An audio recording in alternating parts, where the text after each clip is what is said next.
ચોમાસાની ઋતુ આવતા જ કાળઝાળ ગરમીમાંથી રાહત તો મળે છે, પરંતુ વાહકજન્ય રોગોનું જોખમ પણ વધે છે. કાળજી અને સાવધાની રાખીને તમે તમારી જાતને અને તમારા પરિવારને આ રોગોથી બચાવી શકો છો.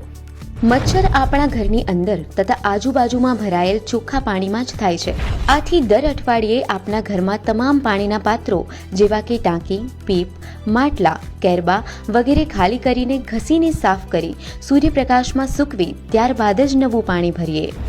દરેક પાણી ભરેલા પાત્રોને હવાચુસ્ત ઢાંકણ વડે ઢાંકીને રાખીએ. ઘરની આસપાસ તથા છત પર પડેલ ભંગાર જેવા કે ટાયર, ફૂલ છોડના કુંડા, જૂના ડબ્બા, નાળિયેરના કાચલા, ડિસ્પોઝેબલ કપ અથવા અન્ય કોઈ પણ ચીજ વસ્તુ કે જેમાં પાણી ભરાઈ રહેતું હોય તેનો નાશ કરીએ. ફ્રીજની ટ્રે, કુલર વગેરે પાત્રો નિયમિત સાફ કરીએ.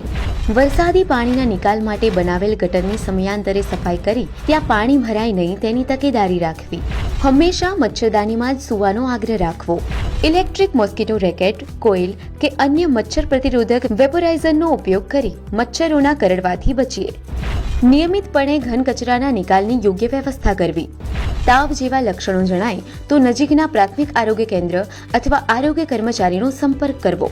હાઉસ ટુ હાઉસ સર્વેની કામગીરી માટે આરોગ્ય કર્મચારી આપના ઘરની મુલાકાતે આવે ત્યારે પૂરતો સાથ અને સહકાર આપવો. વાહકજન્ય રોગો સામેની લડાઈ એ આપણા સૌની જવાબદારી છે. બનો સમજદાર, વાહકજન્ય રોગો સામે લડવા થાવ તૈયાર.